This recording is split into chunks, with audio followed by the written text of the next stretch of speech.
Good afternoon, all.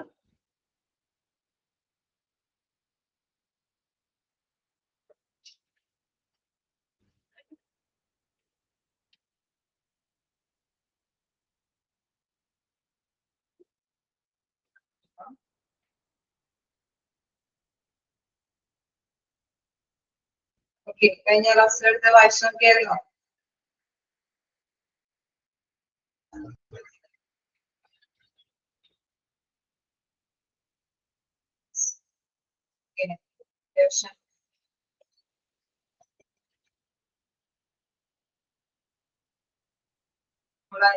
പ്രധാനമായിട്ടും ആ ഒരു ലാസ്റ്റ് ടോപ്പിക്, അതായത് സെക്കൻഡ് പോയിന്റ് വരെയാണ് അല്ലെ, സിഗ്നിഫിക്കൻസ് ഓഫ് ജോബ് ഡിസൈനിന്റെ സെക്കൻഡ് പോയിന്റ് വരെയാണ് എത്തിയത് അല്ലേ? ആണോ സിഗ്നിഫിക്കൻസ് അല്ലേ നമ്മൾ നോക്കിയത്?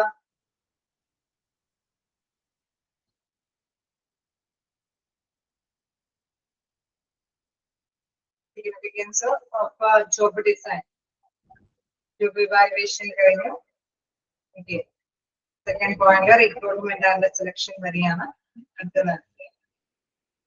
ഓക്കെ, അപ്പൊ നമ്മൾ കണ്ടായിരുന്നു ഒരു കൃത്യമായിട്ട് ഒരു ജോലി അത് ഡിസൈൻ ചെയ്തിട്ടുണ്ടെങ്കിൽ കൃത്യമായിട്ട് അതിനെ കുറിച്ചിട്ട് ഒരു രൂപരേഖ ഉള്ളത് കൊണ്ട് തന്നെ എല്ലാ കാര്യങ്ങളും ഗ്രഹിക്കാനായിട്ട് എളുപ്പമായിരിക്കും. സോ അതുമായിട്ട് ബന്ധപ്പെട്ട് നമുക്ക് എന്തെങ്കിലും കാര്യങ്ങൾ കേസ് ഒരു സ്റ്റാൻഡേർഡൈസ് അല്ലെ, എന്തെങ്കിലും ഒരു കമ്പാരിസൺ നടത്തണമെങ്കിലോ അല്ലെങ്കിൽ എല്ലാവർക്കും റെസ്പോൺസിബിലിറ്റി എന്തൊക്കെയാണെന്നപ്പോ അത് കൃത്യമായിട്ട് നിർവഹിച്ചു കൊടുക്കണമെങ്കിലൊക്കെ കൃത്യമായിട്ട് ആ ജോലിയെ കുറിച്ചിട്ടൊരു ഡിസൈൻ ചെയ്തിട്ടുണ്ടായിരിക്കും അല്ലെ. എങ്കിൽ മാത്രമാണ് അത് വ്യക്തമായ രീതിയിൽ തന്നെ ഓരോരുത്തർക്കും അലോട്ട് ചെയ്ത് കൊടുക്കാനായിട്ട് സാധിക്കുകയുള്ളൂ. സോ റിക്രൂട്ട്മെന്റ് സെലക്ഷനിലും അത് ഉപകാരപ്രദമാണ്. ജോബ് എവാലുവേറ്റ് ചെയ്യുന്നതിനും അല്ലെ വിലയിരുത്തുന്നതിനും എല്ലാം ഉപകാരപ്രദമാണെന്ന് നമ്മൾ കണ്ടു. ഇനി നെക്സ്റ്റ് നോക്ക്, ഡൗട്ട് ഒന്നുമില്ലല്ലോ? ക്ലിയറല്ലേ?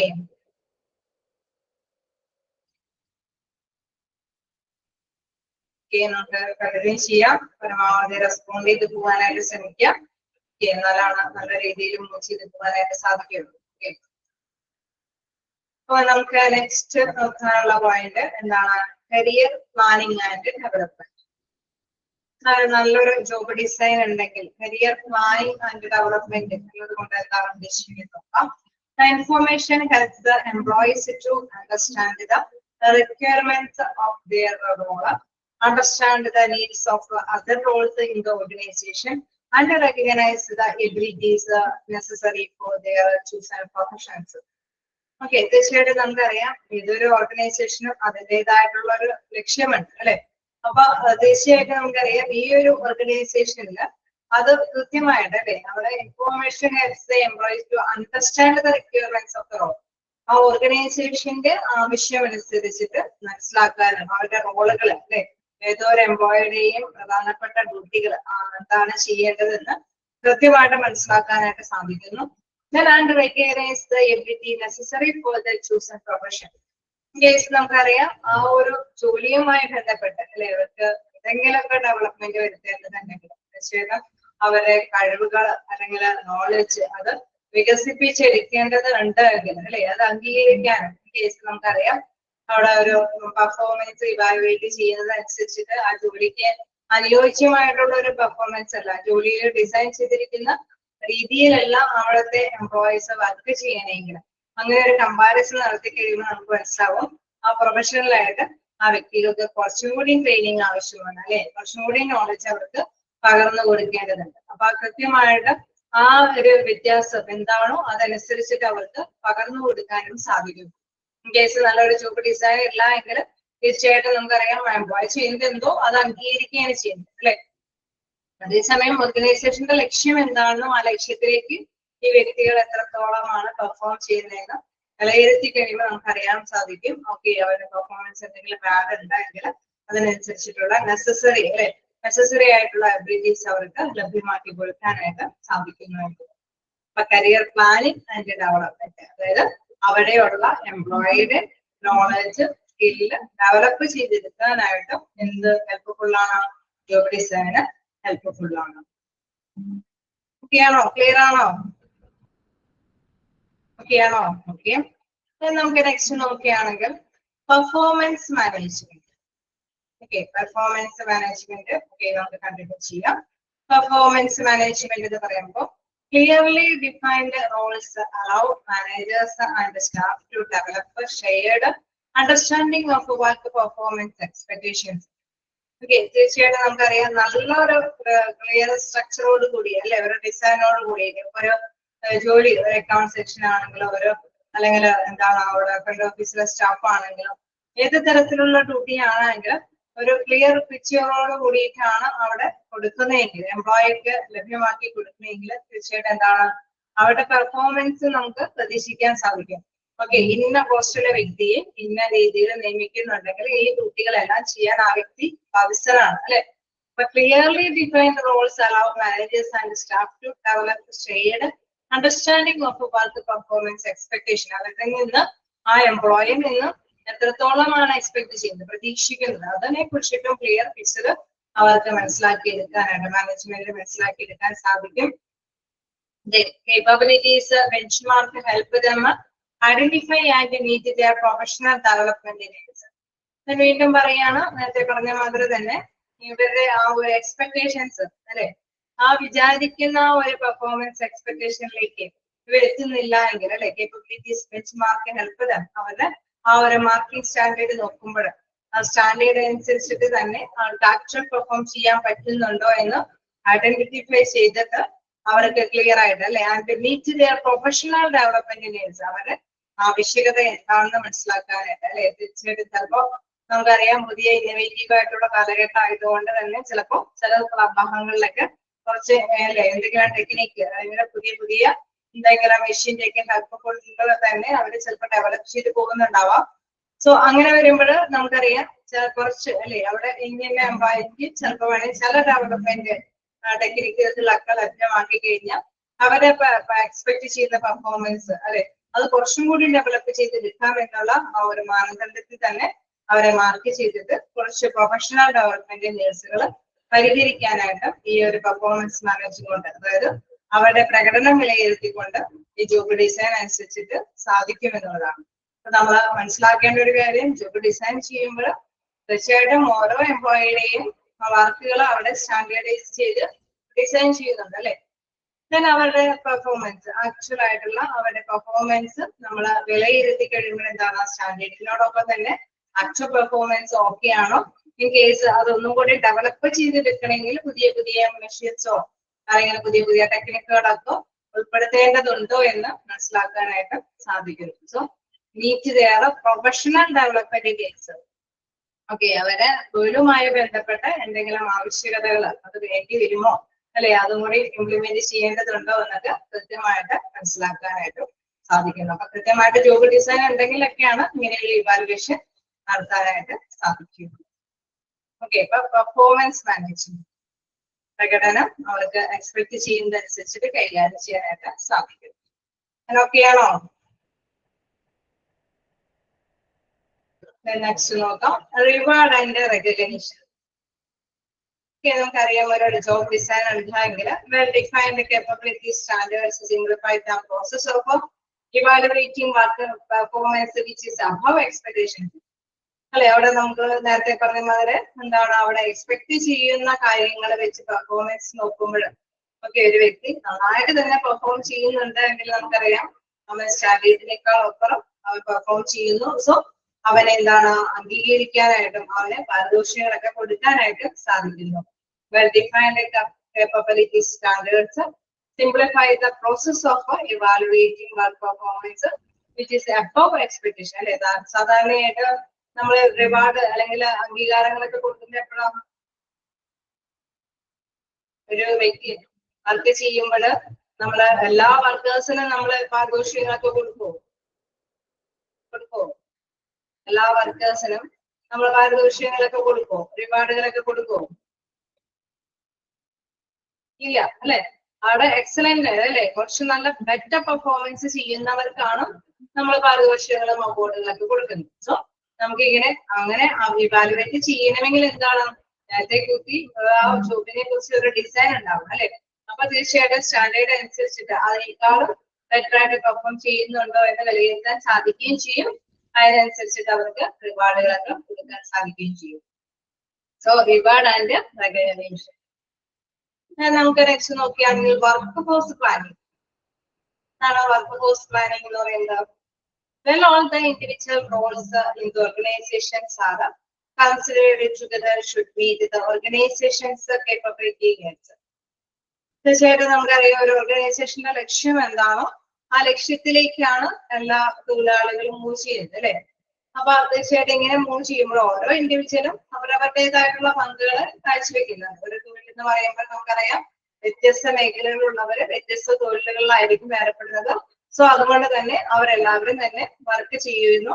അവസാനം നമുക്കറിയാം ഒന്നിച്ച് തന്നെയാണ് ആ ലക്ഷ്യം നേടിയിരിക്കുന്നത്. അപ്പൊ അതുകൊണ്ടാണ് പറയുന്നത് എന്താണ് they are considered together should meet the organization's capabilities needs അല്ലെ.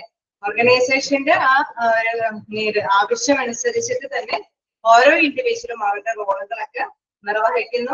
അപ്പൊ നമുക്കറിയാം ഒന്നിച്ച് അല്ലെ ആ ഒരു വർക്ക് ഫോഴ്സ് അല്ലെ ആ ഒരു വൻ ശക്തി കൊണ്ട് തന്നെയാണ് ഓർഗനൈസേഷന്റെ ലക്ഷ്യം നേടിയെടുക്കാൻ സാധിക്കുന്നത്. സോ ഓരോ വർക്ക് ഫോഴ്സിലും എത്രത്തോളം വേണം അല്ലെ ഓരോ കാറ്റഗറിയിലുള്ള പേഴ്സൺസും എത്രത്തോളം വർക്ക് ഇതുമായി ബന്ധപ്പെട്ട് ഈ ലക്ഷ്യം നേടിയെടുക്കാൻ ചെയ്യണമെന്നൊക്കെ കൃത്യമായിട്ട് പ്ലാൻ ചെയ്യാനായിട്ട് സാധിക്കുന്നു. ഒരു ജോബ് ഡിസൈൻ ഉണ്ടെങ്കിൽ ചിലപ്പോൾ ഏതെങ്കിലും ഒരു കാറ്റഗറൈസ് ചെയ്യുന്ന വ്യക്തികൾക്ക് ബെറ്റർ പെർഫോമൻസ് ലഭ്യമാക്കാൻ പറ്റുന്നില്ല എങ്കിൽ അതനുസരിച്ചിട്ടുള്ള പ്ലാനുകളൊക്കെ കൈകാര്യം ചെയ്യാനായിട്ട് സാധിക്കുന്നു അല്ലെ. അപ്പൊ ഒന്നിച്ചു നിന്ന് നമുക്കറിയാം വർക്ക് ഫോഴ്സ് എന്ന് പറയുമ്പോൾ ഓഫ് ദ എംപ്ലോയി അല്ലെ അവിടെയുള്ള ആ ഓർഗനൈസേഷനിലുള്ള എല്ലാ എംപ്ലോയിയും നന്നായിട്ട് പെർഫോം ചെയ്താൽ മാത്രമാണ് ഓർഗനൈസേഷന്റെ ലക്ഷ്യം നേടിയെടുക്കാൻ സാധിക്കുള്ളൂ. സോ വർക്ക് ഫോഴ്സ് പ്ലാനിങ് കൈകാര്യം ചെയ്യാനായിട്ട് നമുക്കറിയാം ഈ ജോബ് ഡിസൈന് പ്രധാനപ്പെട്ട പങ്ക് വഹിക്കുന്നുണ്ട്. ഓക്കെയാണോ? നമുക്ക് നെക്സ്റ്റ് നോക്കാം വർക്ക് അലോക്കേഷൻ പ്ലാനിങ്. അടുത്തതിൽ നോക്കുകയാണെങ്കിൽ when all the individuals role in the organization നമ്മൾ പറഞ്ഞപ്പോൾ വീണ്ടും നമുക്ക് അതിൻ്റെതായിട്ടുള്ള ഒരു കാര്യങ്ങളിലേക്ക് തന്നെ നോക്കാം. Managers can make sure that the work related to the organization's core business and is correctly allocated. നമ്മളെ എല്ലാവരും വർക്ക് ചെയ്താൽ മാത്രമാണ് ലക്ഷ്യം നേടിയെടുക്കാൻ പറ്റുള്ളൂ എന്നത് നമ്മൾ പറഞ്ഞു അല്ലെ.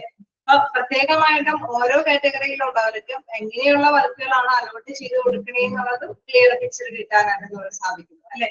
Work allocation planning managers can make sure that the work related to the organization's core business and is correctly allocated. ഓരോ കാറ്റഗറൈസ് ചെയ്യുന്ന പേഴ്സൺസിനൊക്കെ കറക്റ്റ് ആയിട്ട് അവരുടെ വർക്കുകൾ അല്ലെ എത്തിച്ചു കൊടുക്കാനായിട്ട് സാധിക്കുന്നു. ഒരു ജോബ് ഡിസൈൻ ഉണ്ടെങ്കിലാണ് ലക്ഷ്യം ആ ലക്ഷ്യം നേടിയെടുക്കാനായിട്ട് ഇന്ന കാര്യങ്ങളൊക്കെ ചെയ്യണമെന്നൊക്കെ ഒരു കൃത്യമായിട്ടുള്ള ഒരു ഡിസൈൻ ഉണ്ടാവുന്നുണ്ടോ.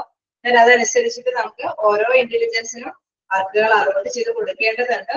ഇവരെല്ലാവരും ഒറ്റക്കെട്ടായിട്ട് അല്ലെ നല്ല വർക്ക് ഫോഴ്സോട് കൂടിയിട്ട് പ്ലാൻ ചെയ്ത് കഴിഞ്ഞാലാണ് ലക്ഷ്യം നേടിയെടുക്കാൻ സാധിക്കുകയുള്ളൂ. സോ ഓരോ പേഴ്സൺസിന്റെയും അലോക്കേറ്റഡ് ആയിട്ടുള്ള കാര്യങ്ങളെ കുറിച്ചിട്ട് പ്ലാൻ ചെയ്യാനായിട്ട് ഈ ജോബ് ഡിസൈൻ ഉപകാരപ്പെടുന്നു.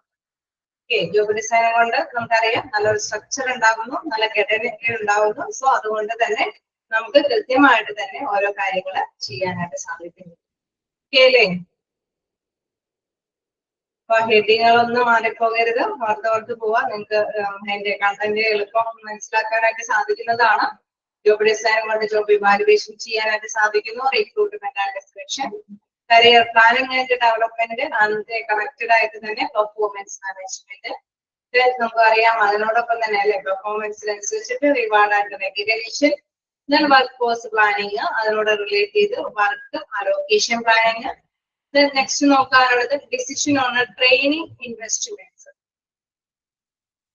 എന്താണ് ഡിസിഷൻസ് ഓൺ ട്രെയിനിങ് ഇൻവെസ്റ്റ്മെന്റ്സ് എന്ന് പറയുന്നത്? നോക്കാം, individual and organisation training are a better concept.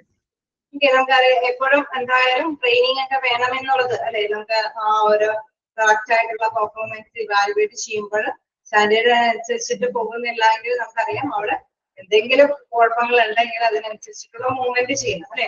തീർച്ചയായിട്ടും individual and organisation training R better target.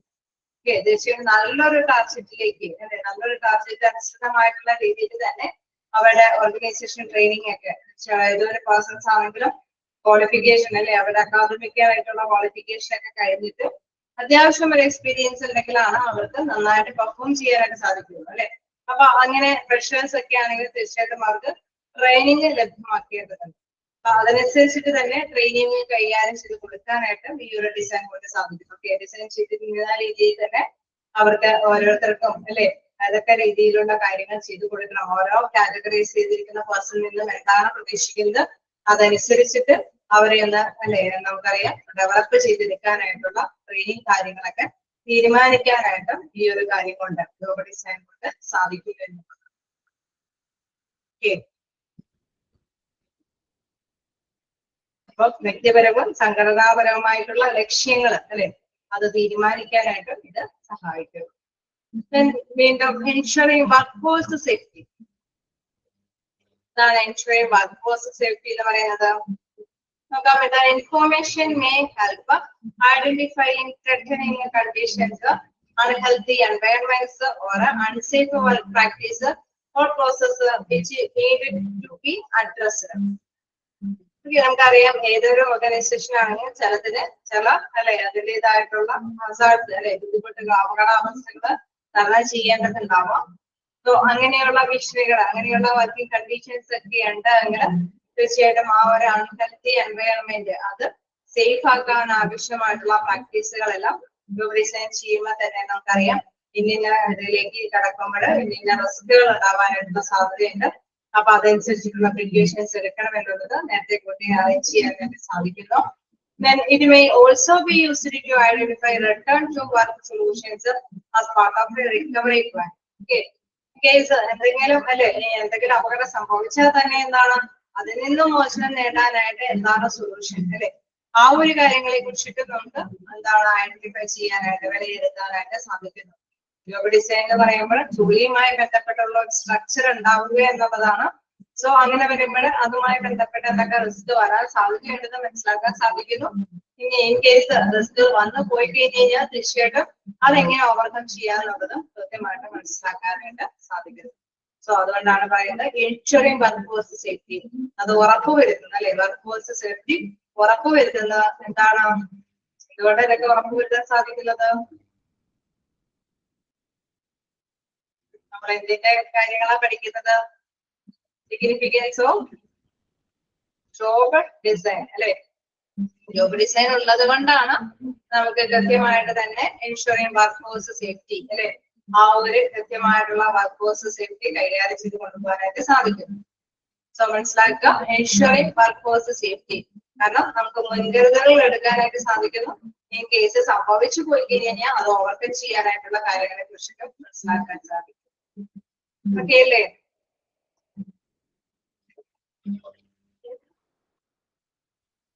ക്ലിയറാണോ? പോയോ? ഓക്കെയാണ്. നമുക്ക് ലാസ്റ്റ് പോയിന്റിലേക്ക് പോകാം. Work force. Okay, work force equity and diversity. നമുക്ക് മൂല്യത്തോടു കൂടിയിട്ട് ഒന്നിച്ചു നിന്ന് ഒറ്റക്കെട്ടായിട്ട് പ്രവർത്തിക്കണമെന്ന് നമ്മൾ പറഞ്ഞു. ആ ഒരു ഇക്വിറ്റി അത് മാത്രമല്ല വൈവിധ്യപൂർണമായിട്ടുള്ള രീതിയിലുള്ള ജോലികൾ അല്ലെ അത് കൃത്യമായിട്ട് തന്നെ യൂട്ടിലൈസ് ചെയ്ത് പോകാം. The process may also identify ways of improving work force equity അല്ലെ. അത് എങ്ങനെയാണ് നമുക്ക് ഈക്വലൈസ് ചെയ്ത് അവിടെയുള്ള നമുക്കറിയാം വർക്കേഴ്സിനെയൊക്കെ ഒന്നിച്ചൊറ്റക്കെട്ടായിട്ട് പോകണമെങ്കിൽ പരസ്പരം ഒരു ധാരണകൾ വേണം അല്ലെ. അപ്പൊ നല്ലൊരു അത് അനുസരിച്ചിട്ട് ആ ഒരു പ്രോസസ്സ് അല്ലെ ആ ഒരു ഐഡന്റിഫൈ ചെയ്ത കാര്യം കൃത്യമായിട്ട് തന്നെ നമ്മൾ വിലയിരുത്തിയിട്ട് നമുക്കറിയാം ഈ ഒന്നിച്ച് ഓരോ ഇൻഡിവിജ്വൽസിന്റെയും പങ്ക് അത് ടുഗദർ അല്ലെ വർക്ക് ടുഗദറായിട്ട് കൊണ്ടുപോകാൻ വർക്കേഴ്സ് ഇക്വിറ്റിയോട് കൂടിയിട്ട് അല്ലെ ഒന്നിച്ച് മുന്നേറാനായിട്ടുള്ള കാര്യങ്ങളെ കുറിച്ചിട്ട് നമുക്ക് മനസ്സിലാക്കാനൊക്കെ സാധിക്കും. ജോബ് ഡിസൈൻ ചെയ്യുമ്പോൾ വൈവിധ്യങ്ങളായിട്ടുള്ള പ്രവർത്തനങ്ങൾ വിവിധ ഇൻഡിവിജ്വൽസ് ആയിരിക്കും ചെയ്യുന്നത്. സോ അത് ഒന്നിച്ച് അല്ലെ അവരുടെ ഓരോ പ്രവർത്തനങ്ങളും ഒറ്റക്കെട്ടായിട്ട് കൊണ്ടുപോകണമെങ്കിൽ അതിനനുസരിച്ചുള്ള ആസൂത്രണങ്ങളൊക്കെ ചെയ്യേണ്ടതുണ്ട്. അതിനനുസരിച്ചിട്ടുള്ള അല്ലെ ഇംപ്രൂവിംഗ് കാര്യങ്ങൾ വർക്ക് ഫോഴ്സ് ഇക്വിറ്റിക്ക് വേണ്ടിയിട്ടുള്ള കാര്യങ്ങളെ പ്രോത്സാഹിപ്പിച്ചെടുത്ത് കൊണ്ടുപോകാനായിട്ട് സാധിക്കും. അപ്പൊ തീർച്ചയായിട്ടും നമ്മുടെ ജോബ് ഡിസൈൻ ഉണ്ടെങ്കിൽ മാത്രമാണ് ഇതെല്ലാം ചെയ്യാനായിട്ട് സാധിക്കുകയുള്ളൂ. നമ്മളെല്ലാ പോയിന്റ്സും ഡിസ്കസ് ചെയ്തു. ഹെഡിങ്സ് ഒക്കെ മസ്റ്റ് ആയിട്ടൊന്ന് വായിച്ചു പോകാം. എന്തെങ്കിലും ഡൗട്ട് ഉണ്ടെങ്കിൽ ചോദിക്കാം.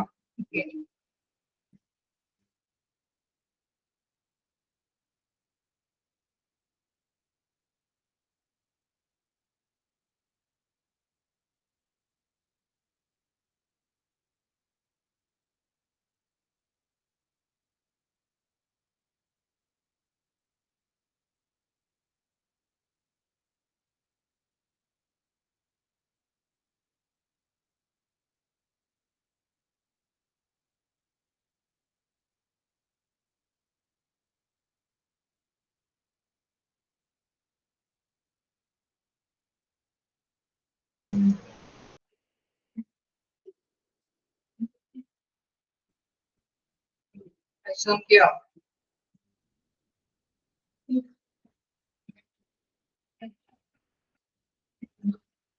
എന്തെങ്കിലും ഡൗട്ട് ഉണ്ടോ?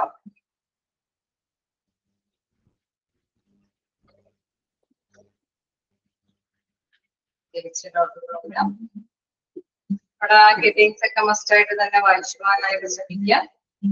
എന്താണ് ചെറിയ ക്വസ്റ്റ്യൻസ് ഒക്കെ വരാനായിട്ട് അല്ലെ, ഒരു ക്വസ്റ്റ്യൻ കണ്ടിട്ടുണ്ട്, അതായത് clearly defined roles allow managers and staff to develop a shared understanding of work. അല്ലെ എന്നുള്ള രീതിയിൽ, അതായത് വർക്ക് പെർഫോമൻസ് എക്സ്പെക്ട് ചെയ്യുന്നതനുസരിച്ചിട്ട് തന്നെ ഓരോരുത്തരുടെയും റോള് നമുക്ക് അലവ് ചെയ്ത് കൊടുക്കാനായിട്ട് മാനേജേഴ്സിന് സാധിക്കുന്നു എന്നുള്ളതാണ്. ചെറിയ ചെറിയ രീതിയിൽ അല്ലെ നമ്മൾ മനസ്സിലാക്കി എടുക്കുക. ഡിസൈൻ ഉണ്ടായെങ്കിൽ അതനുസരിച്ചിട്ട് തന്നെ എല്ലാം കൈകാര്യം ചെയ്യാൻ സാധിക്കും, ഒരുപാട് കൈകാര്യം ചെയ്യാൻ സാധിക്കുന്നു. വർക്കേഴ്സിന്റെ വർക്കുകളൊക്കെ അലോക്കേറ്റ് ചെയ്യാനായിട്ട് സാധിക്കുന്നു. ട്രെയിനിങ് ഒക്കെ എന്തെങ്കിലും കൊടുക്കേണ്ടതുണ്ടെങ്കിൽ അതിനെ കുറിച്ചിട്ടുള്ള കാര്യങ്ങളെ കുറിച്ചൊക്കെ ഐഡിയാസ് ഉണ്ടാക്കാൻ സാധിക്കുന്നു. അങ്ങനെ മൊത്തത്തിലൊരു പ്ലാനൊക്കെ ചെയ്യണമെങ്കിൽ തീർച്ചയായിട്ടും ജോബ് ഡിസൈൻ ഉള്ളത് കൊണ്ട് സാധിക്കുന്നു എന്നുള്ളതാണ്. ഓക്കെ, നമുക്ക് നെക്സ്റ്റിലേക്ക് പോവാം. അടുത്തത് നമുക്ക് നോക്കാനുള്ളത് അപ്രോച്ചസ് ഓഫ് ജോബ് ഡിസൈൻ ആണ്.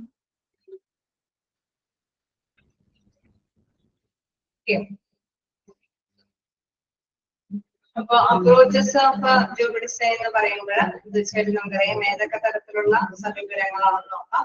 There are 5 main approaches to job design. Therefore, 5 approaches are പറയുന്നത്. First one work simplification, second one job enlargement, job rotation, job enrichment, team based job design. മിക്കപ്പോഴും questions കാണുന്ന ഒരു മേഖലയാണ്. ചെറിയൊരു paragraph ആണെങ്കിലും ഓരോരുത്തരെയും കുറിച്ചിട്ട് ചെറുതായിട്ട് പറഞ്ഞു പോകുന്നുണ്ട്. ജസ്റ്റ് ഒന്ന് മനസ്സിലാക്കി തന്നെ പഠിക്കാം. അതിൽ ഫസ്റ്റ് വൺ പറയുന്നത് ജോബ് വർക്ക് സിംപ്ലിഫിക്കേഷൻ.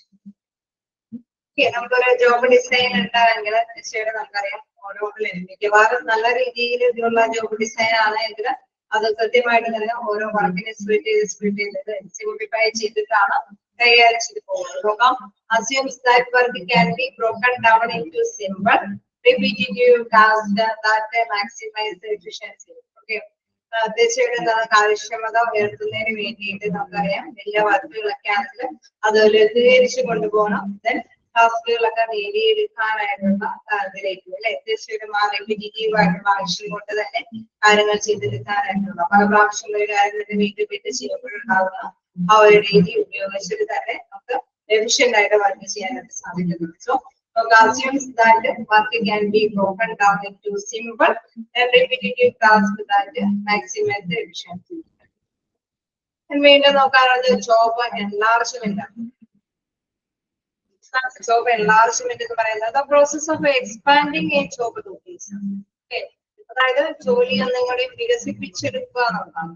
ഒരു എക്സാമ്പിൾ പറയുകയാണെങ്കിൽ നമുക്കറിയാം ഒരു വ്യത്യസ്ത ജോലികൾ ചെയ്യുന്നത് കൂട്ടിച്ചേർക്കുക എന്നുള്ളതിനെ വെച്ച് നോക്കുകയാണെങ്കിൽ ഒരു മെഷീൻ ഓപ്പറേറ്റർ അത് കൈകാര്യം ചെയ്യുന്ന വ്യക്തികൾക്ക് തന്നെ, അതായത് ഒരു മെഷീൻ പ്രവർത്തിപ്പിക്കുന്ന ആൾക്ക് തന്നെ ചെറിയ രീതിയിൽ അത് റിപ്പയർ ചെയ്യാൻ അല്ലെ, വലിയ റിക്വയർമെന്റ്സ് അല്ല, ചെറിയ രീതിയിൽ റിക്വയർമെന്റ്സ് ഒക്കെ ചെയ്യാനായിട്ടുള്ള കാര്യം കൂടി അവർക്ക് ലഭ്യമാക്കി കൊടുക്കുകയാണെങ്കിൽ അല്ലെങ്കിൽ അതിന്റെ ഒരു ട്രെയിനിങ് അവർ കൊടുക്കുകയാണെങ്കിൽ അല്ലെ എപ്പോഴെപ്പോഴും എന്തെങ്കിലുമൊക്കെ കംപ്ലൈന്റ് ഉണ്ടെങ്കിൽ അത് സ്വയമേ തന്നെ പരിഹരിക്കാനായിട്ട് സാധിക്കും.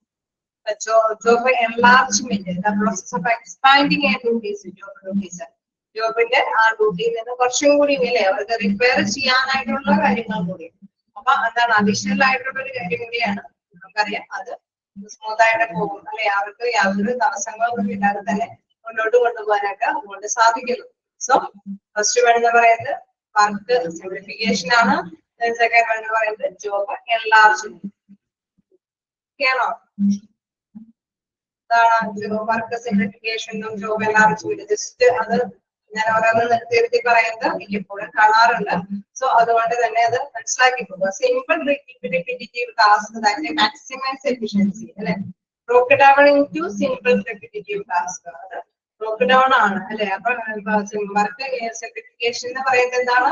ബ്രോക്ക് down into simple repetitive task that maximise efficiency. ഇനി അതേമാതിരി തന്നെ ജോബ് എൻലാർജ്മെന്റ് എന്ന് പറയുന്നത് the process of expanding a job duties അല്ലെ. ഒന്നുകൂടി ജോബ് ഡ്യൂട്ടീസിനെ ഒന്നുകൂടി വ്യാപ്തി അല്ലെ ഒന്നുകൂടി വിപുലീകരിക്കുക. അങ്ങനെയാണ് ജോബ് എൻലാർജ്മെന്റ് എന്ന് പറയുന്നത്. ഓക്കെ, രണ്ടെണ്ണം ടെസ്റ്റ് പഠിച്ചു പോവാം.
ഓക്കെ, അപ്പൊ വർക്ക് സിംപ്ലിഫിക്കേഷനും job എൻലാർജ്മെന്റും ഒക്കെയാണോ?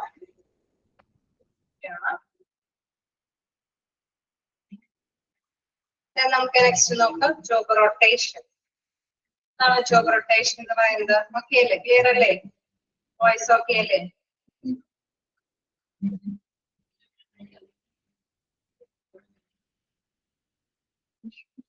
Job rotation occur. The process of rotating workers among a different narrowly defined task without disrupting the flow of work. അതായത് നമുക്കിപ്പോ ഒരു എക്സാമ്പിൾ പറയുകയാണെങ്കിൽ ഒരു ജോലി അല്ലെ, ഒരു ജോലിയിൽ സ്മൂത്തായിട്ട് റൺ ചെയ്തുകൊണ്ടിരിക്കുന്ന ഒരു ജോലിയാണ്. അപ്പൊ നമുക്കറിയാം വിവിധ ഡിപ്പാർട്ട്മെന്റുകളിലൊക്കെ ആയിട്ടാണ് ഒരു ജോലി, വലിയ ജോലി പോകുന്നത് അല്ലെ. അപ്പൊ അതിനിടയിൽ ഏതെങ്കിലും ഒരു പേഴ്സൺ ലീവായി പോയി അല്ലെ, ഏതെങ്കിലും ഒരു ഡിപ്പാർട്ട്മെന്റിൽ ഏതെങ്കിലും ഒരു പേഴ്സൺ ലീവായി പോയി എന്ന് പറഞ്ഞാൽ ആ സ്മൂത്ത് ആയിട്ട് പോകുന്ന ജോലി അല്ലെ നല്ല രീതിയിൽ തന്നെ റൺ ചെയ്ത് പോവാതിരിക്കാനായിട്ടുള്ള സാധ്യത വേണം. നമുക്കറിയാം കമ്പനിക്ക് നഷ്ടം ഉണ്ടാവും അല്ലെ. അപ്പൊ ഒരു വ്യക്തി ലീവായി പോയാലും അവിടെ എന്താണ് ജോലിക്ക് തടസ്സമൊന്നുമില്ലാതെ മുന്നോട്ട് പോകേണ്ടത് ആവശ്യമാണ് അല്ലെ. അപ്പൊ തീർച്ചയായിട്ടും നമുക്കറിയാം ഇവിടെ എന്താണ് എല്ലാ കാര്യങ്ങളും എല്ലാവർക്കും റൊട്ടേറ്റ് ചെയ്ത് പഠിപ്പിച്ചുകൊണ്ടിരിക്കുകയാണെങ്കിൽ നമുക്കറിയാം ഒരാൾ പോയാലും അഡീഷണൽ ആയിട്ട് മറ്റെല്ലാവരും അല്ലെ അതിനെ കൂടി ഒന്നിച്ച് നിന്ന് ചെയ്ത് അത് മുന്നോട്ട് കൊണ്ടുപോകാനായിട്ട് സാധിക്കും എന്നുള്ളതാണ്. So job rotation, the process of rotating workers among different narrowly defined tasks without disrupting the flow of work. അപ്പൊ വർക്കിന്റെ ആ ഫ്ലോയെ തടസ്സപ്പെടാതിരിക്കാനായിട്ട് ഡിഫറെന്റ് ആയിട്ടുള്ള വർക്കുകളെല്ലാം തന്നെ റൊട്ടേറ്റ് ചെയ്ത് വർക്കേഴ്സിലേക്ക് എത്തിക്കുന്ന ഒരു പ്രോസസ്സാണ് എന്ന് പറയുന്നത് ജോബ് റൊട്ടേഷൻ എന്ന് പറയുന്നത്. ഒക്കെയാണോ? ജോബ് റൊട്ടേഷൻ എന്നുള്ളത് ഒക്കെയാണോ? Job rotation, the process of rotating workers among different narrowly defined tasks without disrupting the flow of work. You mean job enrichment. The process of putting the specialized task back together so that one person is responsible for producing a whole product or an entire service. Job enrichment എന്ന് പറയുന്നത് ഒരു example പറയാം. ചിലപ്പോ വേണമെങ്കിൽ അല്ലെ ഒരു എംപ്ലോയീസിനെ കൊണ്ട് work ചെയ്യിപ്പിക്കുകയും അതൊക്കെ സൂപ്പർവൈസേഴ്സിന്റെ ഒരു ഡ്യൂട്ടിയാണ്. ഓക്കെ, അവരിങ്ങനെ കാര്യങ്ങളൊക്കെ ചെയ്തു പോവുകയൊക്കെ ചെയ്യുന്നു. ഇതിനിടയ്ക്ക് നമുക്കറിയാം ഇവര് ഒരു കൃത്യമായിട്ടുള്ള ഡിസിഷൻ എടുത്ത് അവർക്ക് ഓരോരുത്തർക്കും ഓരോ കുട്ടികളൊക്കെ അലോട്ട് ചെയ്ത് കൊടുക്കുകയും അത്യാവശ്യം അല്ലെ പേപ്പർ വർക്കുകളൊക്കെ എടുക്കണം അല്ലെ. അപ്പൊ തീർച്ചയായിട്ടും എന്താണ് ഇവരിങ്ങനെ നന്നായിട്ട് വർക്ക് ചെയ്യുന്നുണ്ടെങ്കിൽ ഓരോരുത്തരൊക്കെ അവാലുവേറ്റ് ചെയ്ത് അവർക്ക് വർക്ക് ചെയ്തൊക്കെ എന്താ പറയുക നന്നായിട്ട് തന്നെ സൂപ്പർവൈസ് ചെയ്ത് പോകാനുള്ള പവർ ഉണ്ടെങ്കിൽ ഓക്കെ ഇന്ന കാര്യങ്ങൾ ഇന്നവരെ ഏൽപ്പിക്കാനും ഇന്ന കാര്യങ്ങളൊക്കെ ചെയ്യാനൊക്കെ ആയിട്ടുള്ള ഒരു ഡ്യൂട്ടിയും കൂടിയും അവർക്ക് ലഭ്യമാക്കി കൊടുക്കാം. കുറച്ച് റെസ്പോൺസിബിലിറ്റി കൂടിയും അവർക്ക് ലഭ്യമാക്കി കൊടുക്കുന്നത് എന്താണ് പ്രത്യേകത? നമുക്കറിയാം ഈ ഒരു ട്രാക്ക് അല്ലെ നല്ലൊരു രീതിയിൽ തന്നെ ട്രാക്ക് ആ ഒരു ജോലിയുടെ ഫ്ലോ മുന്നോട്ട് കൊണ്ടുപോകാനായിട്ട് സാധിക്കും. സോ ജോബ് എൻറിച്ച്മെന്റ് എന്ന് പറയുന്നത് അഡീഷണൽ ആയിട്ടുള്ള ഒരു പവറും കൂടി അവർക്ക് കൊടുക്കാം. എന്തെങ്കിലും എല്ലാവർക്കും അല്ല നമുക്കറിയാം ചില കഴിവുള്ള വ്യക്തികൾക്കൊക്കെ ചില മീറ്റിങ്ങുകൾ വിളിച്ചു കൂട്ടാനോ അല്ലെങ്കിൽ ഇങ്ങനെയുള്ള ഡിസിഷൻസ് ഒക്കെ എടുക്കാനൊക്കെ ആയിട്ടുള്ള പവറും കൂടിയും അധികാരികൾ വിട്ടുകൊടുക്കും. അത്തരത്തിലുള്ള പ്രവർത്തനത്തിനെയാണ് ജോബ് എൻറിച്ച്മെന്റ് എന്ന് പറയുന്നത്. Job enrichment, the process of putting specialized tasks back together so that one person is responsible for producing a whole products or an entire service. Okay. അപ്പൊ അവരെ കൊണ്ട് എന്താണ് മൊത്തത്തിൽ സർവീസിൽ നല്ല നല്ല കാര്യങ്ങൾ ചെയ്യാനൊക്കെ ആവശ്യമായിട്ടുള്ള സ്പെഷ്യലൈസ്ഡ് ടാസ്കുകളൊക്കെ ഒരു വ്യക്തിയിൽ കൂടുതൽ അഡീഷണൽ ഒക്കെ ആയിട്ട് നിക്ഷേപിക്കുകയാണെങ്കിൽ അതിനെയാണ് നമ്മൾ എന്താ പറയുന്നത് ജോബ് എൻറിച്ച്മെന്റ് എന്ന് പറയുന്നത്. ഓക്കെ, അപ്പൊ ജോബിന്റെ അല്ലെ റെസ്പോൺസിബിലിറ്റി ഒക്കെ അഡീഷണൽ ആയിട്ട് അവരെ ഏൽപ്പിച്ചു കൊടുക്കുന്ന ഒരു ഡ്യൂട്ടിയാണ് എങ്കിലും അതിനെ പറയുന്ന ആ പ്രോസസ്സിനെ പറയുന്ന പേരാണ് ജോബ് എൻറിച്ച്മെന്റ്.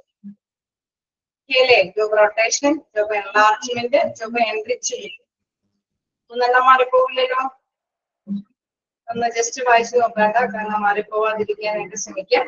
എന്തായാലും ഒരു ക്വസ്റ്റ്യൻ വരുന്നത് കൊണ്ട് തന്നെ ആ പ്രോസസ് സിംപ്ലിഫിക്കേഷൻ എന്താണ്, ജോബ് എൻലാർജ്മെന്റ് എന്താണ്, ജോബ് റൊട്ടേഷൻ അല്ലെ, അതേമാതിരി തന്നെ ജോബ് എൻറിച്ച്മെന്റ് എന്താണ് നോക്കുക.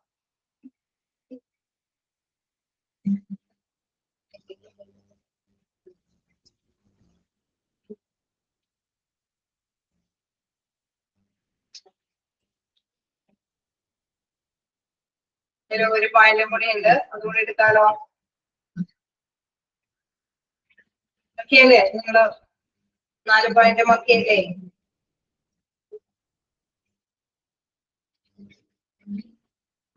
ഓക്കെ, ജോബ് എൻലാർജ്മെന്റ് വീണ്ടും പറയേണ്ടതുണ്ടോ? Job enlargement, job rotation, job enrichment ട്ടോ. ഓക്കെയാണോ? കണ്ടിന്യൂ ചെയ്തോട്ടെ.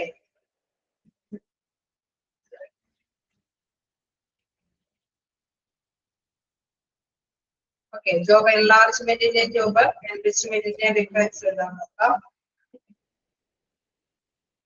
ഇവിടെ ഇപ്പോ ജോബ് നമ്മളിപ്പോ അല്ലെ, അവിടെ പ്രധാനമായിട്ട് നമ്മൾ മനസ്സിലാക്കേണ്ടത് ഇപ്പൊ ഒരു തീരുമാനങ്ങൾ എടുക്കാനുള്ള ഒരു പവർ അല്ലെ, അതല്ല എങ്കിൽ എന്താണ് നമ്മള് അഡീഷണൽ ആയിട്ട് ഒരു മീറ്റിംഗ് വിളിച്ചു കൂട്ടാനുള്ള പവർ എന്നൊക്കെ പറയുന്നത് അത് അധികാരികൾ വിട്ടുകൊടുക്കുന്ന ഒരു കാര്യമാണ് അല്ലെ. അതേസമയം നമ്മളൊരു സാധാരണ രീതിയിൽ ജോലി ചെയ്യുന്നു. അപ്പൊ അതിൽ ഇപ്പൊ ജോബ് എൻലാർജ്മെന്റിൽ നിങ്ങളൊരു എക്സാമ്പിൾ ഞാൻ പറഞ്ഞുതരാം. ഒരു മെഷീൻ, ഞാനത് പറഞ്ഞു തോന്നുന്നു, ഒരു മെഷീൻ ഓപ്പറേറ്റ് ചെയ്യുന്ന ആള് ആ മെഷീൻ ഓപ്പറേറ്റ് ചെയ്യുമ്പോൾ അഡീഷണൽ ആയിട്ടുള്ള ഒരു പേഴ്സൺ ആണ് എന്താണ് മെക്കാനിസം അല്ലെ, അതിന്റെ മെയിന്റനൻസ് കാര്യങ്ങളൊക്കെ ചെയ്യുന്ന അഡീഷണൽ വർക്കേഴ്സ് വന്നിട്ടാണ്. പക്ഷെ തീർച്ചയായിട്ടും ഇവർക്ക് ഒരു ട്രെയിനിങ് കൊടുത്താണ് ഈ ജോബ് റിപ്പയർ ചെയ്യാനുള്ള ഒരു സ്കില്ലും കൂടി ഡെവലപ്പ് ചെയ്യാനായിട്ടുള്ള ഒരു ട്രെയിനിങ് കൊടുക്കുകയാണ്. ഞാൻ അങ്ങനെ വരുമ്പോൾ എന്താണ് ആ ജോലി ചെയ്യുന്നത്, അതോടൊപ്പം തന്നെ ചെറിയ ചെറിയ റിക്വയർമെന്റ്സ് ഉണ്ടെങ്കിൽ അത് അവർക്ക് കൈകാര്യം ചെയ്ത് കൊടുക്കാനുള്ള റെസ്പോൺസിബിലിറ്റി കൂടി ഏൽപ്പിച്ചു കൊടുക്കണം. ആ ട്രെയിനിങ് കൊടുക്കുന്നതോടൊപ്പം തന്നെ റെസ്പോൺസിബിലിറ്റി അവരെ ഏൽപ്പിച്ചു കൊടുക്കണം. ഇനി ഇങ്ങനെ ഒരു ട്രെയിനിങ് കിട്ടാത്ത വ്യക്തികളാണെങ്കിൽ നമുക്കറിയാം അഡീഷണൽ ആയിട്ടുള്ള റിക്വയർമെന്റേഴ്സ് അല്ലെ, അവരാണ് മെയിന്റനൻസ് ചെയ്യുന്നത്. ഓക്കെ, അപ്പൊ അഡീഷണൽ ആയിട്ടുള്ള ഒരു സ്കില്ല് കൂടി ഇവർക്ക് കൊടുത്തിട്ടാണ് ഈ റെസ്പോൺസിബിലിറ്റി ഏൽപ്പിച്ചു കൊടുക്കുന്നത്. അതാണ് ജോബ് എൻലാർജ്മെന്റ് അല്ലെ, the process of expanding a job duties. Duty ഏൽപ്പിച്ചു കൊടുക്കാൻ കൂടി അവിടെ എക്സ്പാൻഡ് ചെയ്ത് കൊടുക്കാം. അതേസമയം ഇവിടെ ഓൾറെഡി നമ്മൾ ജോബ് എൻറിച്ച്മെന്റ് എന്ന് പറയുന്നത് ഒരു വ്യക്തി ഓക്കെ അദ്ദേഹത്തിന് നല്ല കഴിവുണ്ട്, സോ എന്താണ് അവർക്ക് സ്പെഷ്യലൈസ്ഡ് ടാസ്ക് അല്ലെ, the process of putting specialised task back together so that one person is responsible for producing for product അല്ലെ. അവർക്ക് ഒരു സ്പെഷ്യലൈസ്ഡ് ആയിട്ടുള്ള ടാസ്ക് ഉള്ളത് കൊണ്ട് തന്നെ അവർക്ക് അഡീഷണൽ ആയിട്ട് കുറച്ച് റെസ്പോൺസിബിലിറ്റി ഏൽപ്പിക്കണം. അതായത് മീറ്റിംഗ് വിളിച്ചു കൂട്ടിക്കോ, നിങ്ങൾ തന്നെ ഡിസിഷൻ എടുത്തോ, നിങ്ങൾ തന്നെ നിങ്ങളുടെ അണ്ടറിലുള്ള അല്ലെ സൂപ്പർവൈസേഴ്സിന്റെ അണ്ടറിലുള്ള ആൾക്കാരൊക്കെ ആർക്ക് വേണമെങ്കിൽ നിങ്ങൾക്ക് ഇതിന്റെ കാര്യങ്ങൾ കേൾപ്പിക്കാനുള്ള ഒരു ഫ്രീഡം അല്ലെ, ഒരു സ്വാതന്ത്ര്യമൊക്കെ വിട്ടുകൊടുക്കുകയാണ്. ഓക്കെ, ക്ലിയർ ആയോ അതിന്റെ ആ ഒരു വ്യത്യാസം? Job enlargement, job enrichment. Okay, job enrichment എന്ന് പറഞ്ഞാൽ സമ്പുഷ്ടീകരിക്കുക അല്ലെ, അത് അവർക്കുള്ള കഴിവിനെ ഒന്നുകൂടി അല്ലെ ഒന്ന് ഇത് ചെയ്ത് കൊടുക്കുന്നതാണ്. ഒരു തരത്തിൽ പറഞ്ഞാൽ അവരുടെ കഴിവിനെ അവർ അപ്രിസിയേറ്റ് ചെയ്ത് കാണിക്കണം. മീറ്റിംഗ് വിളിച്ചു കൂട്ടാനും അല്ലെ മറ്റു കാര്യങ്ങളൊക്കെ ഡിസിഷൻ ഒക്കെ എടുക്കാനൊക്കെ ഉള്ള ഒരു കാര്യം, ആ ഒരു അധികാരം വിട്ടു കൊടുക്കുന്നതാണ്. മറ്റേതെന്ന് പറഞ്ഞു കഴിഞ്ഞാൽ നമുക്കറിയാം അഡീഷണൽ ആയിട്ട് ഡ്യൂട്ടി ചെയ്യാനായിട്ടുള്ള ഒരു റെസ്പോൺസിബിലിറ്റി കൂടി ട്രെയിനിങ് ഒക്കെ കൊടുത്തുകൊണ്ട് അവര് എന്താണ് മസ്റ്റായിട്ട് ഏൽപ്പിച്ചു കൊടുക്കുന്ന ഒരു കാര്യമാണ്. Job enlargement, job enrichment. ഇങ്ങനെ തന്നെ പഠിക്കാം. Job enlargement the process of expanding a job duties. Job duties ഒന്നും കൂടി വികസിപ്പിച്ചു കൊടുക്കുകയാണ്. അതേസമയം ഇവിടെ എന്താണ് സ്പെഷ്യലൈസ്ഡ് ടാസ്ക് അല്ലെ, putting specialised task back to the so that അതുകൊണ്ടാണ് അവർക്ക് റെസ്പോൺസിബിലിറ്റി അല്ലെ, അവരുടെ കഴിവ് ഉള്ളത് കൊണ്ടാണ് അവർക്ക് ആ റെസ്പോൺസിബിലിറ്റി അഡീഷണൽ ആയിട്ടുള്ള കാര്യങ്ങൾ കൂടി ഏൽപ്പിച്ചു കൊടുക്കുക. ഓക്കെ, നമുക്ക് ലാസ്റ്റ് പോയിന്റിലേക്ക് പോവാം. Team based job design. എന്താണ് ടീം ബേസ്ഡ് ജോബ് ഡിസൈൻ എന്ന് പറയുന്നത്? Focus on giving a team rather than individual a goal and meaningful work to be done. അല്ലെ, അവിടെ തീർച്ചയായിട്ടും നമ്മൾ മനസ്സിലാക്കേണ്ട ഒരു കാര്യം എന്ന് പറഞ്ഞാൽ ടീമായിട്ട് തന്നെ നിന്നുകൊണ്ട് അല്ലെ അവിടെ വർക്ക് ചെയ്യാനായിട്ടുള്ള ഒരു സാന്നിധ്യം കൊടുക്കുകയാണ്. Rather than individual a goal and meaningful work to be done. അല്ലെ, ഫോക്കസ് ടീമിലേക്കാണ് ഫോക്കസ് ചെയ്യുന്നത്, ഒരു ഇൻഡിവിജ്വലിനേക്കാളും മാറ്റി നിർത്തിയിട്ട് ആ ടീം ഒറ്റക്കെട്ടായിട്ട് മൂവ് ചെയ്യാനായിട്ടുള്ള ഒരു മീനിങ്ഫുൾ വർക്ക്സ് ആണ് അവിടെ ലഭ്യമാകുന്നത്. സോ അങ്ങനെ വരുമ്പോൾ ആ ഒരു രീതിയിൽ തന്നെ അവര് അവരുടെ ലക്ഷ്യങ്ങൾ അക്കംപ്ലീറ്റ് ചെയ്ത് നേടിയെടുക്കാനായിട്ടാണ് ശ്രമിക്കുന്നത്. ടീം ബേസ്ഡ് ജോബ് ഡിസൈൻ ജോലികളൊക്കെ എന്താണ് ഒരു ഇൻഡിവിജ്വലിനെ നമുക്കറിയാം ഒരു ഗ്രൂപ്പ് വൈസ് ഒക്കെ ആയിട്ട് ജോലി ഏൽപ്പിക്കുന്നു എന്ന് പറയില്ലേ, അത് തന്നെയാണ് ഇവിടെ ഉദ്ദേശിക്കുന്നത്. ഒരു ഇൻഡിവിജ്വലിനെ ഒരു ജോലി ഏൽപ്പിക്കാതെ ഒരു ഗ്രൂപ്പ് ഓഫ് പേഴ്സൺസിനെ എടുത്തിട്ട് ഓരോ ജോലികൾ ഏൽപ്പിച്ചു കൊടുക്കുന്ന രീതിയിലാണെങ്കിൽ ആ ഒരു രീതിയാണ് ടീം ബേസ്ഡ് ജോബ് ഡിസൈൻ എന്ന് പറയുന്നത്. ഓക്കെ, വേറെ അല്ലേ 3-4 എക്സാമ്പിൾ സഹിതം നിങ്ങൾ മനസ്സിലാക്കി വെക്കുക. ഒരു ലൈൻ ചെയ്തേ തന്നിട്ടുള്ളൂ, പക്ഷെ മനസ്സിലാക്കി വെക്കുക. ഈ ഒരു രീതിയിൽ തന്നെ അത് പഠിച്ചു വെക്കാൻ ശ്രമിക്കുക. ഞാൻ ഒരു എക്സാമ്പിൾ പറഞ്ഞു, ജോബ് എൻലാർജ്മെന്റിന് അല്ലെ ഒരു മെക്കാനിസം ചെയ്യാനായിട്ടുള്ള ഒരു കഴിവും കൂടി അവർക്ക് പകർന്നു കൊടുത്തിട്ട് അഡീഷൻ ഡ്യൂട്ടി കൊടുക്കുകയാണ്. ദെൻ ജോബ് റൊട്ടേഷനിൽ നമുക്കറിയാം റൊട്ടേറ്റ് ചെയ്താലേ അവിടെ ഒരു വർക്കിന് ഫ്ലോ തടസ്സം വരാത്ത തരത്തിൽ disrupting the flow of work, അവിടെ എന്താണ് വർക്കിന് തടസ്സം വരാത്ത തരത്തില് എല്ലാവരും വർക്ക് പഠിപ്പിച്ചു കൊടുക്കുന്ന ഒരു രീതിയാണ്. സോ അങ്ങനെ ഒരാളെ മിസ്സിംഗ് ആണെങ്കിൽ വർക്കിന് തടസ്സം വരുന്നില്ല. ജോബ് എൻറിച്ച്മെന്റ് എന്ന് പറയുമ്പോൾ നമുക്കറിയാം അത്യാവശ്യം നല്ല ഏബിൾ ആയിട്ടുള്ള പേഴ്സൺ ആണെങ്കിൽ അഡീഷണൽ ആയിട്ട് ചില പവറും കൂടിയും അവർക്ക് ലഭ്യമാക്കി കൊടുക്കുകയാണ്, അധികാരം കൂടി വിട്ടുകൊടുക്കുകയാണ്.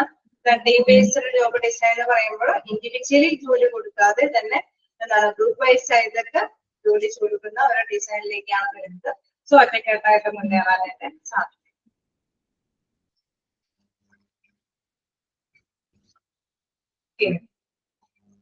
ക്ലിയർ അല്ലേ? ഏത് വന്ന് ചോദിച്ചാലും അറിയാലോ, ഏത് ചോദിച്ചാലും അറിയുന്ന രീതിയിൽ തന്നെ മനസ്സിലാക്കി വെക്കുക. ജോബ് എൻലാർജ്മെന്റ് കാണാറുണ്ട്, ജോബ് റൊട്ടേഷൻ കാണാറുണ്ട്, വർക്ക് സിംപ്ലിഫിക്കേഷൻ കാണാറുണ്ട്, ജോബ് എൻറിച്ച്മെന്റ് ഒക്കെ എല്ലാം തന്നെ കാണുന്നതാണ്. ഫസ്റ്റ് ആയിട്ട് നിങ്ങൾ മനസ്സിലാക്കി പഠിക്കുക. കേണോ? എന്തെങ്കിലും ഡൗട്ട് ഉണ്ടോ? കേണം. നമുക്ക് നെക്സ്റ്റ് നോക്കാനുള്ളത് ജോബ് അനാലിസിസ് ആണ്.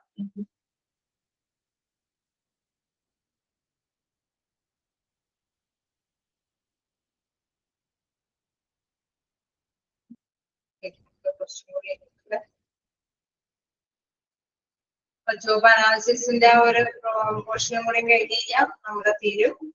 അതിൽ ജോബ് അനാലിസിസ് എന്താണെന്ന് നോക്കാം.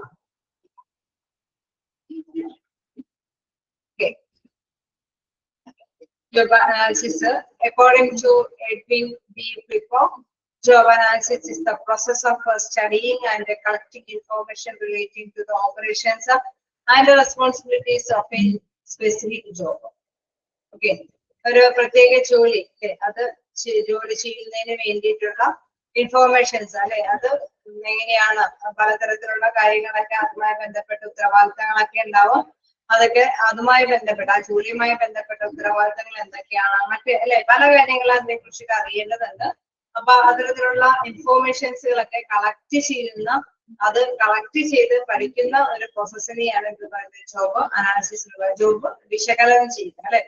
അപ്പൊ കൃത്യമായിട്ട് തന്നെ നമുക്ക് വിശകലനം ചെയ്യേണ്ടതുണ്ട്.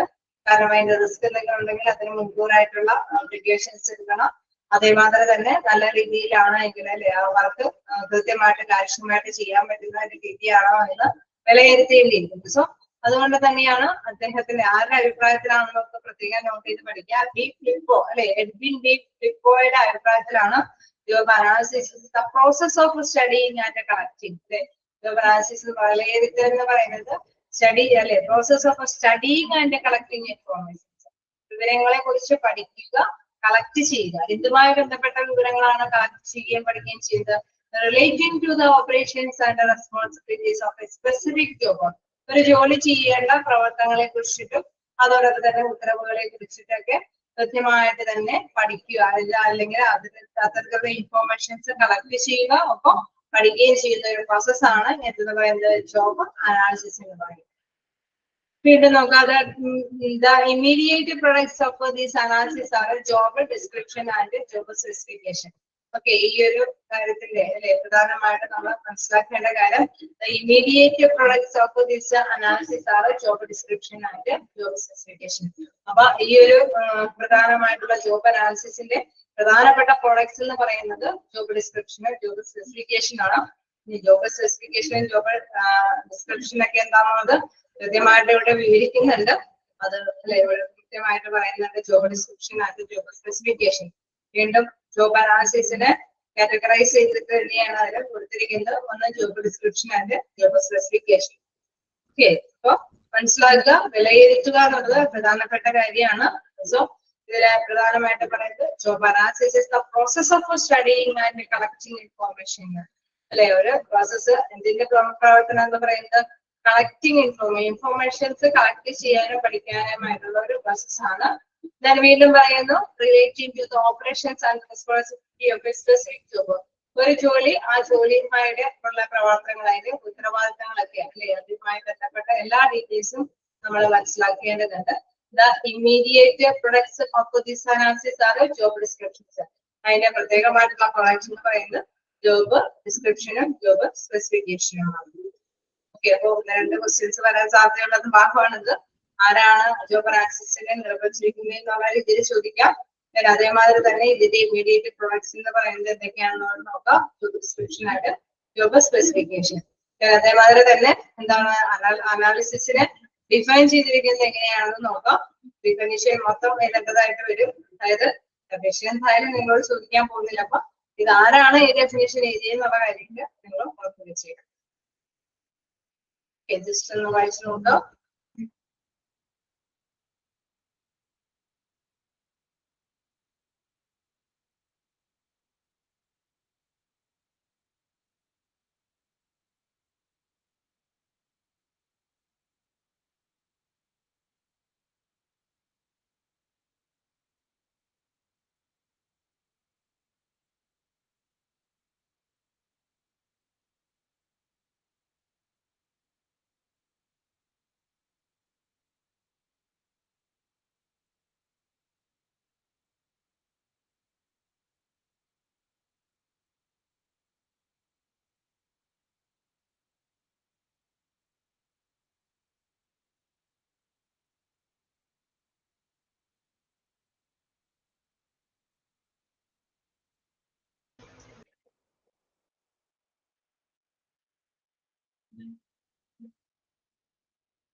ഓക്കെ, ഡെഫിനിഷൻ വായിച്ചു നോക്കിയോ?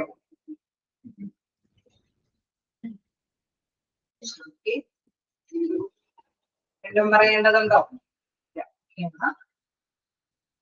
നമുക്ക് വേണ്ട നോക്കാം. Concept. Concept. Job analysis is essentially a process of collecting and analyzing data relating to a job in an organization. Okay, job analysis എന്ന് പറയുന്നത് ഒരു പ്രോസസ് ആണ്. എന്തിനു വേണ്ടിയിട്ടുള്ള പ്രോസസ് ആണ്? Collecting and analysing data relating to a job in an organisation. ഒരു ഓർഗനൈസേഷനിൽ അല്ലെ, അവിടെ റിലേറ്റ് ചെയ്തിട്ടുള്ള ഡാറ്റയുടെ കളക്ട് അല്ലെ, കൃത്യമായിട്ടുള്ള വിലയിരുത്തൽ. പ്രോസസ് ഓഫ് കളക്ടിങ് എന്നാ പറയുന്നത്. അതായത് ഒരു ജോലിയെ കുറിച്ചിട്ട് കൃത്യമായിട്ട് വിലയിരുത്തുന്നതും അതുമായി ബന്ധപ്പെട്ട ഇൻഫോർമേഷൻസുകളൊക്കെ കളക്ട് ചെയ്യുന്ന ഒരു പ്രോസസ് ആണ് എന്ന് പറയുന്നത് ജോബ് അനാലിസിസ് എന്ന് പറയുന്നത്. നോക്കാം വീണ്ടും എന്താണ്. It refers to systematic and scientific and systematic analysis of a job in order to obtain all pertinent facts about the job.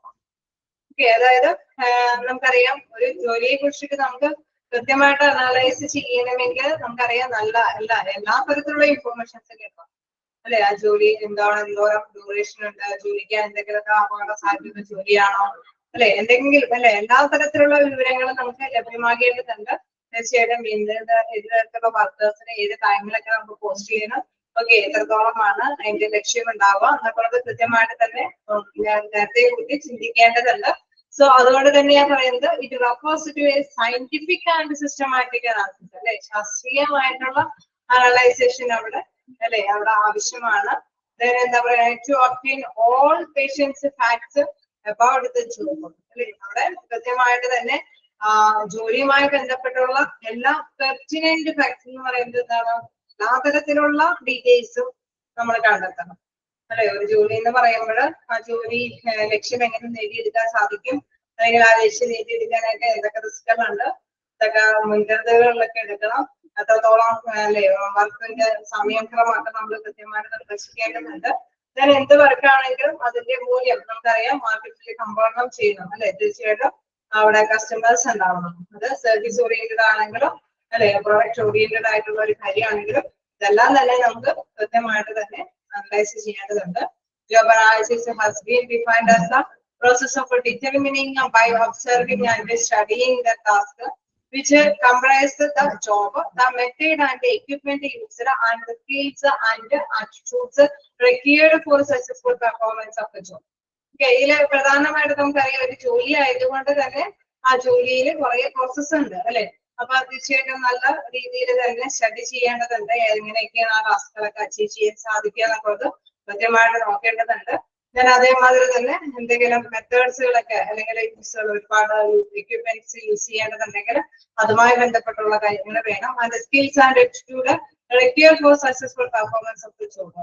അത് മാത്രമല്ല ഇതിനൊക്കെ ആവശ്യമായിട്ടുള്ള എല്ലാ സാമഗ്രികളും എക്യുപ്മെന്റും അല്ലെങ്കിൽ മുൻകരുതലുകളും ഒക്കെ എടുത്താൽ മാത്രം പോലെ നമുക്കറിയാം റിക്വയർഡ് ആയിട്ടുള്ള പെർഫോമൻസ് കാഴ്ചവെക്കുന്ന എംപ്ലോയീസിനെയും കണ്ടെത്തണം അല്ലെ. ജോലി ഇതാണ്, ജോലിക്ക് ഇത്തരത്തിലും കാര്യങ്ങൾ ഉണ്ടെന്ന് കൃത്യമായിട്ട് നമ്മൾ കണ്ടെത്തണം അല്ലെ. ജോലിക്ക് ഇത്രയും ഡ്യൂറേഷൻ ഉണ്ട്, ഇത്രയും എഫേർട്ട് എടുത്തിട്ട് അത് കൈകാര്യം ചെയ്യാൻ സാധിക്കുള്ളൂ, ഇത്രയും അപകടാവസ്ഥകൾ തരണം ചെയ്യേണ്ടതുണ്ട്, അതിനനുസരിച്ചുള്ള പ്രിക്കോഷൻസ് ഒക്കെ എടുക്കണം. ഓക്കെ, ഇതെല്ലാം നമ്മൾ ആ ജോലിയുമായി ബന്ധപ്പെട്ട കാര്യങ്ങളാണ്. അത് മാത്രമല്ല ആ ജോലിയുമായി ബന്ധപ്പെട്ട ഈ കാര്യങ്ങളൊക്കെ ചെയ്യാൻ അനുയോജ്യമായിട്ടുള്ള പേഴ്സൺസിനെ കണ്ടെത്തണം അല്ലെ. അപ്പൊ ആ പേഴ്സൺസിന് ആറ്റിറ്റ്യൂഡ് അല്ലെ, അവരുടെ സ്കില്ല് ആറ്റിറ്റ്യൂഡ് അല്ലെ, അത് സക്സസ്ഫുൾ ആയിട്ടല്ല വിജയകരമായിട്ട് നല്ല പെർഫോം ചെയ്യാനായിട്ടുള്ള കഴിവുകളെ കുറിച്ചിട്ടും വിലയിരുത്തേണ്ടതുണ്ട്. അപ്പൊ ജോബ് അനാലിസിസ് എന്ന് പറയുമ്പോൾ ജോലിയെ കുറിച്ചിട്ടും ധാരണ വേണം, ജോലി ചെയ്യാനുള്ള പേഴ്സണെ കുറിച്ചിട്ടുള്ള കാര്യങ്ങൾ കൂടി അതിൽ ഇൻക്ലൂഡഡ് ആണ്. അത്തരത്തിലുള്ള പ്രവർത്തനത്തിനെയാണ് നമ്മൾ ജോബ് അനാലിസിസ് എന്ന് പറയുന്നത്. ഓക്കെ ആണോ? അയച്ചു നോക്കാം. ഏതെങ്കിലും പോയിന്റ്സുകളൊക്കെ ഡൗട്ട് ഉണ്ടെങ്കിൽ ചോദിച്ചു പോകണ്ട. രണ്ട് ഡൗട്ടുകളൊക്കെ ചോദിച്ചതുകൊണ്ടാണ് വീണ്ടും സമയം തരുന്നത്. ക്ലിയർ ചെയ്ത് അങ്ങനെ പോവാം. എന്തെങ്കിലും ഡൗട്ടുകൾ വെക്കാതെ അല്ലെ, നമുക്ക് പഠിച്ചു പോകുന്നതാണ് ഏറ്റവും ബെറ്റർ. സോ അങ്ങനെ തന്നെ പോകാനായിട്ട് ശ്രമിക്കാം. ഡൗട്ടുകൾ ഉണ്ടെങ്കിൽ ചോദിച്ചു പോവാം.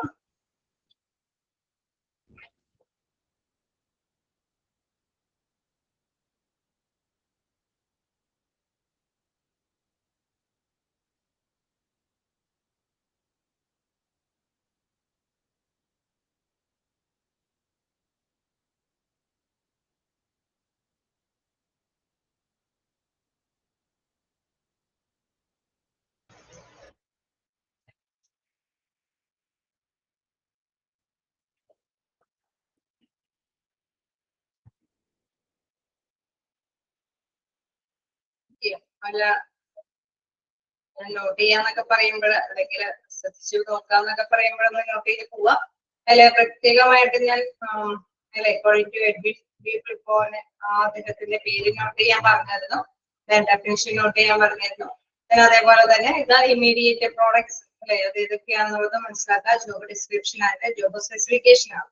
അപ്പൊ ഇപ്പൊ നമ്മൾ കണ്ട ഡെഫിനിഷനിലേക്കും എൻഡിങ്ങിലേക്ക് എത്തുന്നതും ആ ജോബ് ഡിസ്ക്രിപ്ഷനും ജോബ് സ്പെസിഫിക്കേഷൻ ആണ്. അതായത് തൊഴിലിനെ കുറിച്ചിട്ട് വ്യക്തമായ ധാരണയും ജോലി ചെയ്യുന്ന വ്യക്തികളെ കുറിച്ചിട്ടുള്ള ധാരണയാണ് അതിൽ കൃത്യമായിട്ട് നൽകുന്നത് അല്ലെ.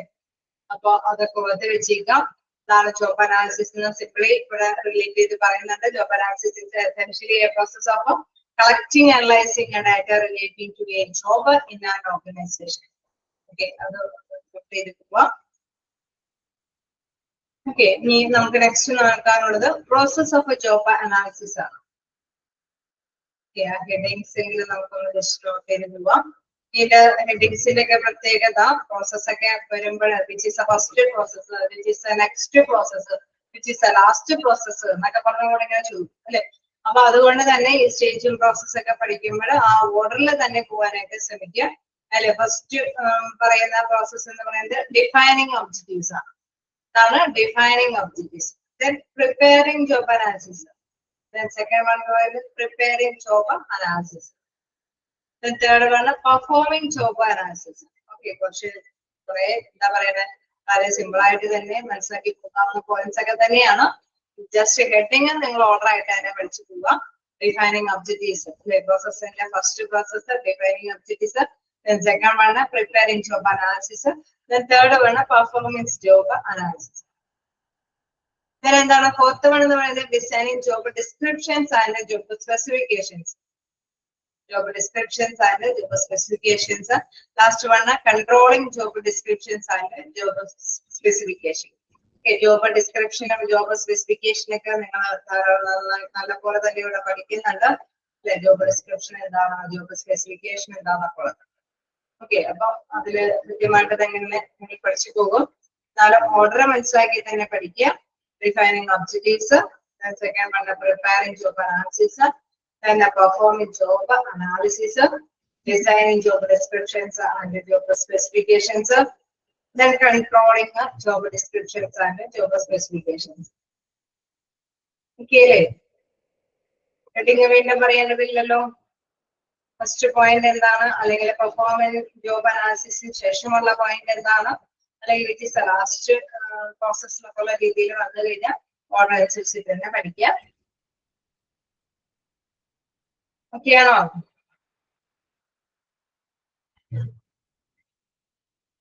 ഞാൻ അൺമ്യൂട്ട് ആക്കിയിട്ടുണ്ട്. എന്തെങ്കിലും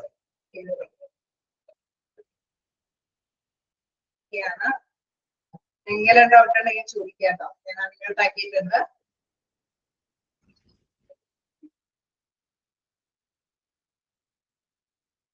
നമുക്ക് പ്രോസസ്സുകൾ അടുത്ത ക്ലാസ്സിൽ എടുക്കാം, കാരണം എന്തായാലും ബ്രേക്ക് ചെയ്യേണ്ടി വരും.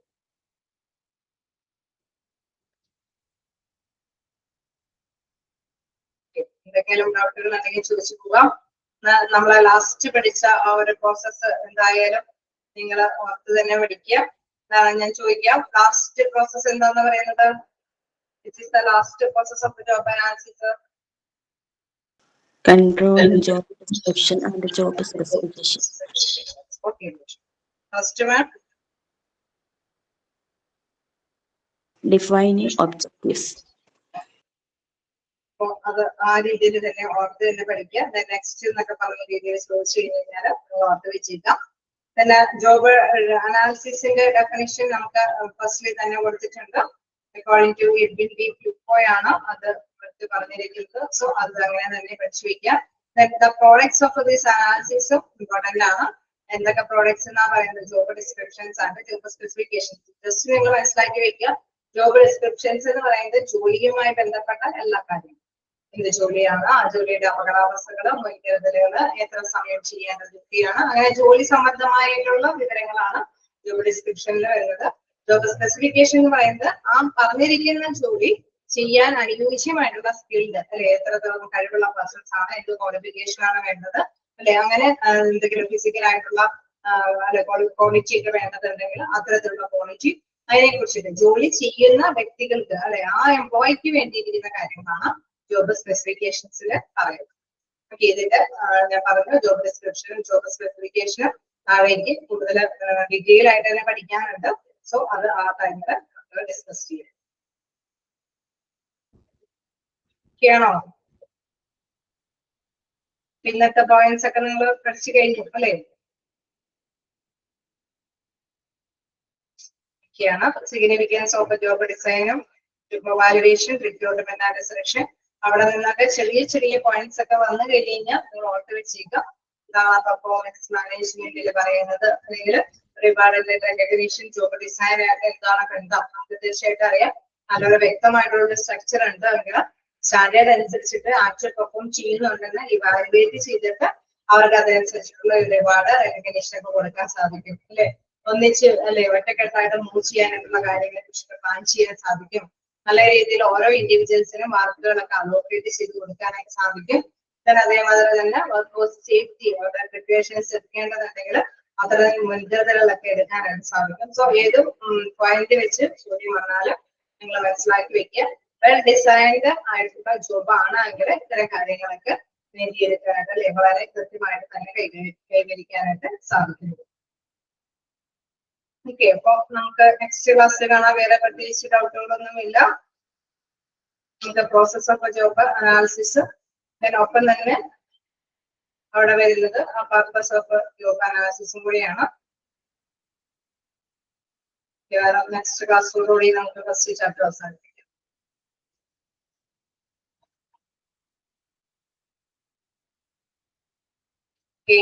പ്രത്യേകിച്ച് ഡൗട്ടുകളൊന്നുമില്ല. അപ്പൊ നമുക്ക് നെക്സ്റ്റ് ക്ലാസ്സിൽ കാണാം. Thank you.